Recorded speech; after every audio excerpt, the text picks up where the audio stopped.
Olá, meus amigos, bem-vindos mais uma vez ao Essencial da Bíblia. Você está gostando do conteúdo, eu espero, porque está sendo feito tudo com muito carinho para que você entenda realmente aquilo que é o suprassumo desse livro tão importante que nós chamamos de Bíblia Sagrada, Escrituras, Palavra de Deus. Ou seja, um presente que nós recebemos do Altíssimo para nos nortear em nossa vida, em nosso destino, em nossas decisões. Ou seja, a Bíblia é o mapa da eternidade já aqui na nossa história. Lindo, não é mesmo? Vamos orar, como a gente sempre faz? Então, feche os seus olhos e ore comigo nesse momento. Obrigado, querido Deus, por tua graça, por teu amor, porque o Senhor é um Deus de infinita bondade, de infinito prazer, compreensão, alegria. Obrigado pelas dádivas do céu. Agora, Senhor, eu estou orando com alguém que está passando um problema muito sério em sua vida. Quem sabe uma notícia de morte, ou uma decepção com um ente querido, uma traição, uma doença. Por favor, Senhor, com tua mão poderosa, toque em cada um, atenda a cada situação. E que nós possamos encontrar na tua palavra mais do que conhecimento intelectual. Possamos encontrar conforto e possamos encontrar luz no fim do túnel. Fica conosco, Senhor, em teu nome nós oramos. Amém. Muito bem, hoje nós vamos embarcar em uma jornada de exploração sobre a criação do ser humano e o profundo significado que isso traz para a nossa vida.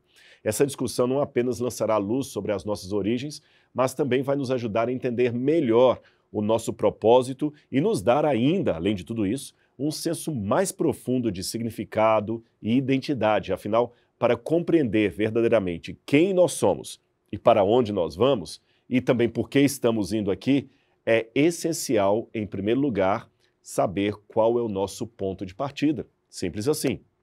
Então vamos começar abrindo a nossa Bíblia no comecinho dela, no livro do Gênesis, no capítulo 1, versículo 27, tá bom? Aliás, vamos ler o versículo 26 também, 26 e 27. Diz assim na minha Bíblia: Então disse Deus: façamos o homem à nossa imagem, conforme a nossa semelhança.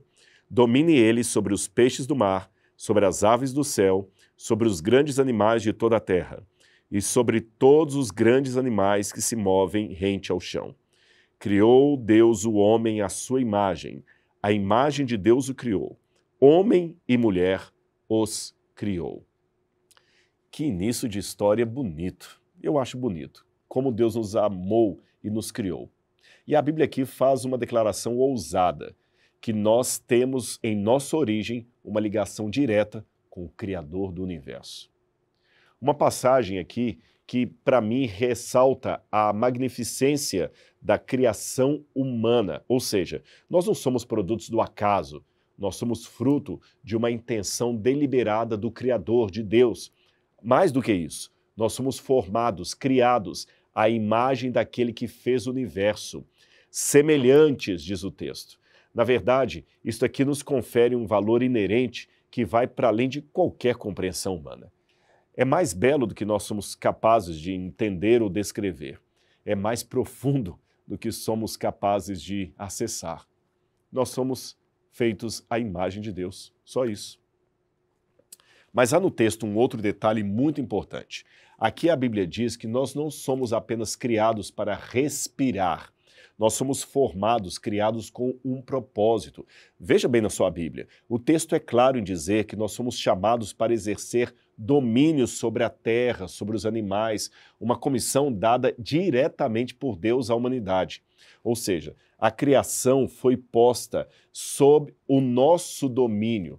Portanto, Deus nos convida a reinar com Ele sobre a criação. Mas não é possível um Deus de valor e natureza incomensuráveis decidir dividir os seus atributos com a criação. Isso é meio estranho. Então, como é que funciona essa questão? É simples de entender.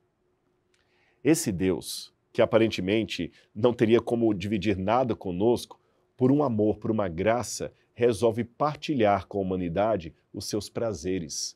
Ou seja, ele dá para o ser humano um gostinho do que é ser amado pela criação. Mas a história não para por aí. Em Gênesis capítulo 2, versículo 7, nós temos um olhar mais íntimo ainda sobre o ser humano, que eu vou ler para você. É só virar a página aqui. Gênesis capítulo 2, versículo 7. Então o Senhor Deus formou o homem do pó da terra e soprou em suas narinas o fôlego de vida. E o homem se tornou um ser vivente. Nefesh Hayah em hebraico, ser vivente. Deus não apenas nos criou e fez o boneco e deixou lá. Boneco é apenas uma figura de linguagem. Ele nos deu do seu próprio fôlego de vida.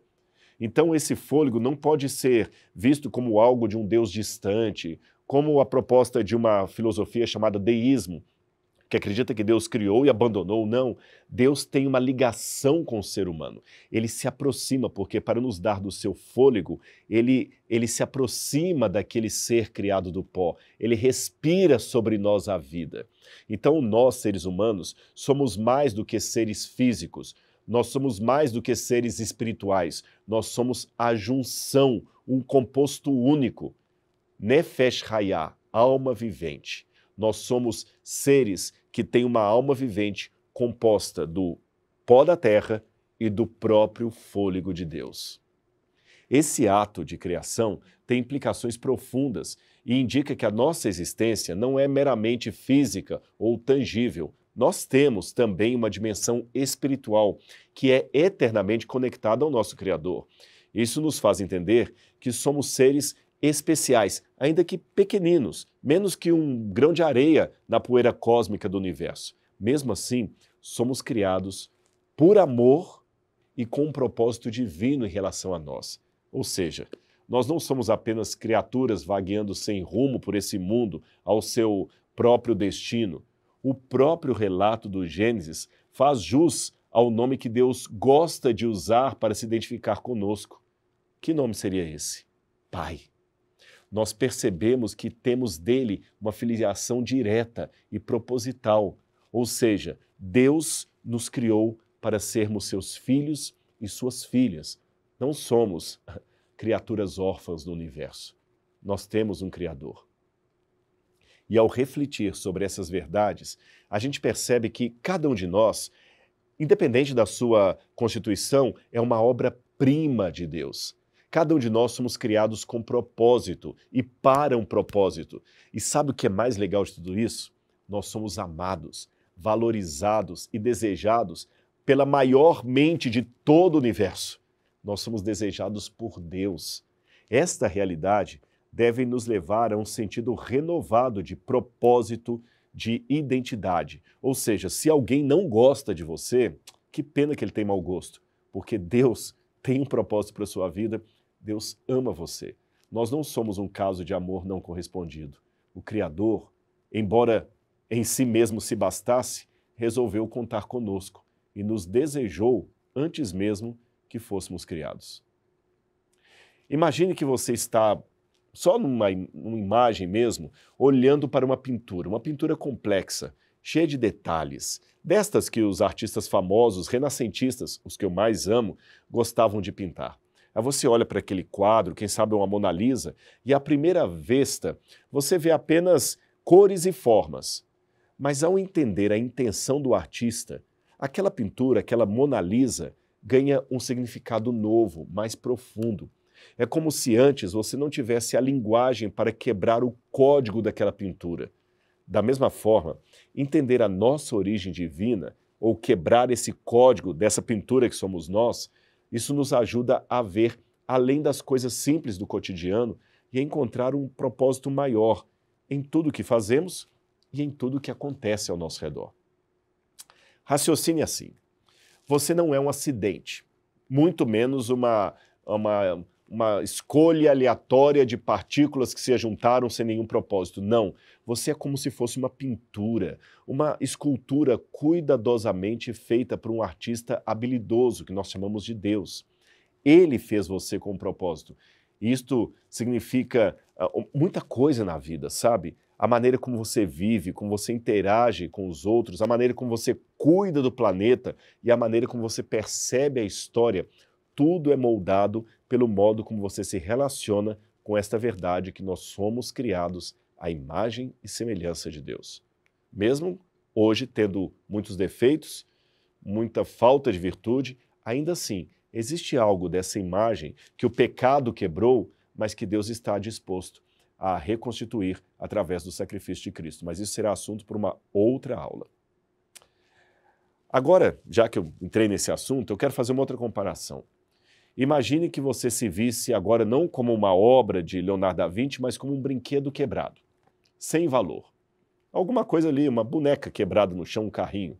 Se você se imagina assim, você se trataria mal e perderia para você o sentido da existência, ou, traduzindo em nossa situação, o sentido da família, dos amigos, dos relacionamentos. Você é apenas um brinquedo quebrado. Mas, se nesse mesmo cenário você se descobrir, a despeito de ser um brinquedo quebrado, como sendo a criação mais amada e desejada por Deus, tudo muda, mesmo sendo um brinquedo quebrado.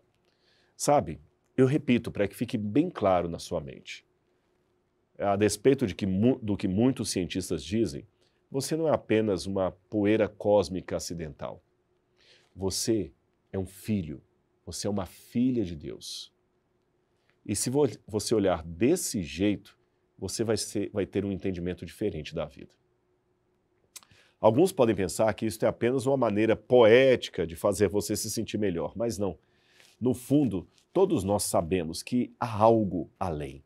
Algo que nos conecta com o Supremo, com uma realidade maior do que nós mesmos. É como se fosse um imã, sabe, um imã no nosso coração, sempre nos puxando para algo além dessa realidade, para algo mais profundo.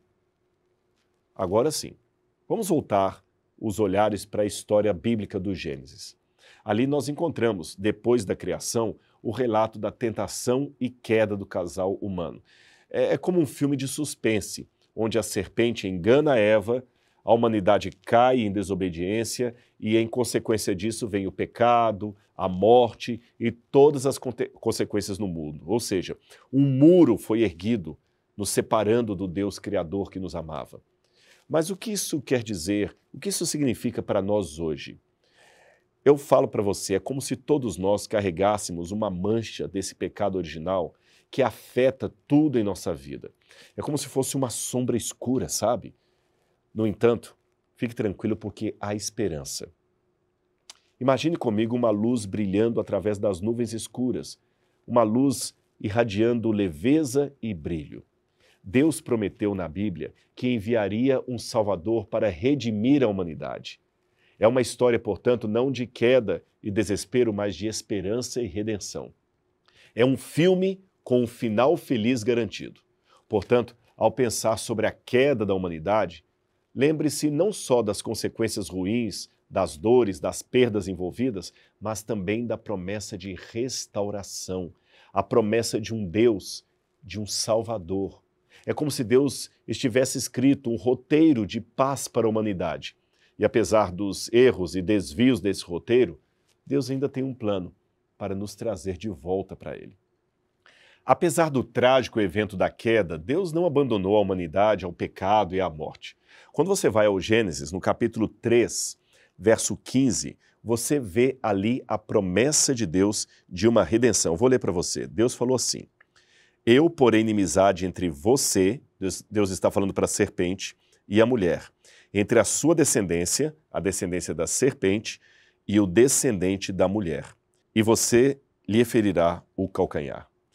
É interessante que essa profecia do Gênesis é frequentemente chamada de proto-evangelho, ou seja, o primeiro anúncio do evangelho muito antes de Jesus. Perceba que ela aparece no mesmo capítulo em que está narrada a queda da humanidade.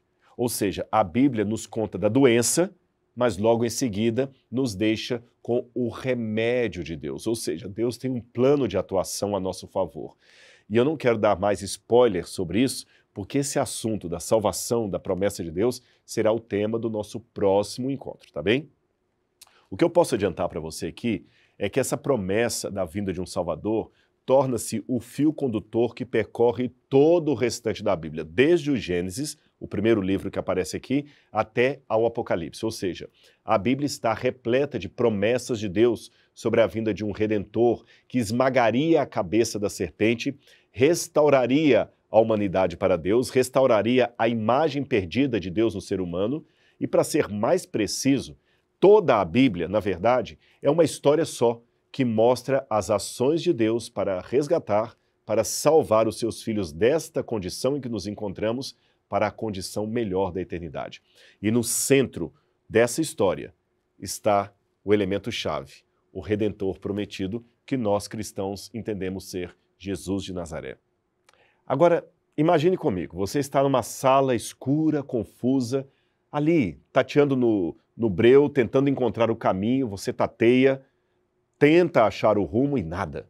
Aí, de repente, uma luz se acende e tudo fica claro. Aquilo que antes era escuridão, agora está visível, está às claras, pois esta luz é Jesus de Nazaré. Ele é identificado na Bíblia, no Evangelho de João, capítulo 1, versículo 1, e também no verso 14, como sendo o Verbo de Deus. Ele veio para nos mostrar o caminho, para nos tirar da escuridão do pecado e nos trazer de volta à luz do amor de Deus. Eu sou professor, você sabe, e eu gosto de dar exemplos comparativos, porque assim fica mais fácil entender. Então, mais um exemplo. Imagine agora um quebra-cabeças. Cada peça tem um propósito, um lugar. Só que elas não se encaixam num espaço porque a gente às vezes quer forçar uma peça que é de um formato num outro formato. Mesmo que pareça, não é aquele o local onde ela deveria estar. Agora, quando colocamos a peça no lugar correto, aí vemos nitidamente de onde ela veio, como ela deve ser colocada e a quem ela pertence. Assim é a nossa relação como criaturas criadas à imagem de Deus.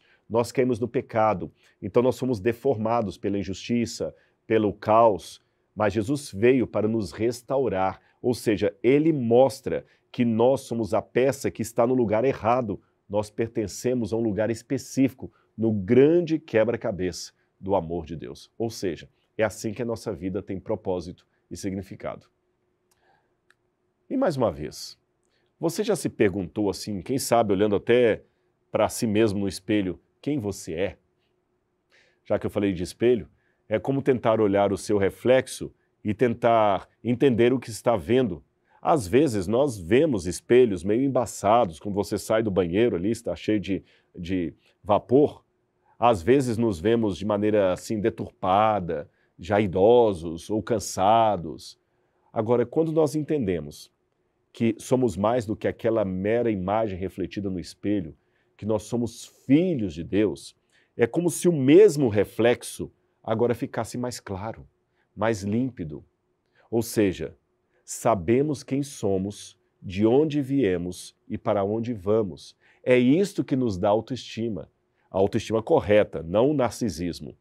Não aquela autoestima baseada no orgulho, no egoísmo, mas uma autoestima baseada no reconhecimento de que o nosso valor está em sermos filhos e filhas de Deus.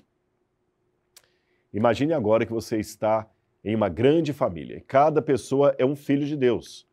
Isso muda a maneira como você os trata. É como se você tratasse os seus irmãos e irmãs com falta de respeito e você estivesse, por esta ação, desrespeitando o seu próprio pai. Então, justamente por saber que somos todos parte de uma mesma família divina, que temos o mesmo Pai Celestial, olhar para as nossas origens nos ajuda também, não apenas em nosso propósito, mas em nosso comportamento em relação ao nosso semelhante. É como ter um mapa que nos mostra o caminho. Ou seja, sabemos que fomos criados por Deus, isso nos dá um propósito. Que somos irmãos de outros filhos do mesmo Deus, isso nos dá um discernimento nas relações. E além de tudo isso, entender as nossas origens também dá uma sensação de pertencimento, de conexão. É como fazer parte de um time onde todos jogam juntos, unidos, por um objetivo comum. E isso é muito importante, é especialmente poderoso para uma comunidade, por exemplo, uma comunidade de fé, onde todos partilham a mesma crença, a mesma esperança. Por fim, saber de onde viemos, reconhecer o nosso Gênesis, é algo que nos dá forças e esperança em relação ao futuro. É como ter um escudo que nos protege das tempestades da vida. Acreditar que somos amados por Deus nos dá segurança e nos permite enfrentar as adversidades, que, aliás, vêm com bastante frequência, não é mesmo?